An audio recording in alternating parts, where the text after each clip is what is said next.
लगी। बापूजी से बात हो रही थी तो उन्होंने बताया कि देखिए बेटा, जहाँ पर जाना है उसको याद करना है।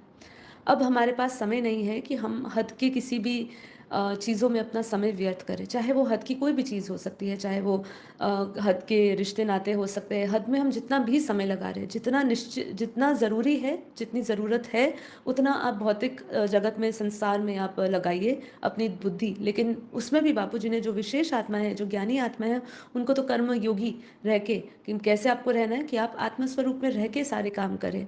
लेकिन समस्या यही आती है कि आत्मस्वरूप का हमें अभ्यास नहीं है। आत्मस्वरूप का अभ्यास हो तो ही निरंतर 24/7 आपकी आत्मस्वरूप में रह के आप कोई कार्य कर सकते हैं। ये बहुत बड़ी उपलब्धि है, ये जो अवस्था है, इस अवस्था तक पहुँचना कि हम आत्मस्वरूप में रह के प्रत्येक कर्म करें। इसका हमें निरंतर याद नहीं रहता है। अगर हम चाहे आप हो, चाहे मैं हूँ, चाहे कोई भी हो, वो 24/7 इस चीज़ को याद करते हुए अपने प्रत्येक कर्म नहीं करता है। ये हमारे पास वरदान है, या हमारे पास ये ज्ञान है जिसके कारण हम बार-बार बीच-बीच में याद कर पाते हैं कि हमें आत्म स्वरूप में रह के कार्य करना है। लेकिन बार-बार हमारा जो बुद्धि है वो सीमित हो जाती है जब हम हद की दुनिया में सोचते हैं, हद के कर्मों के बारे में सोचते हैं, हद की चीज़ों के बारे में सोचते हैं। तो बापूजी ये अभी कहते हैं कि हमें जाना कहाँ है, उसको याद करो।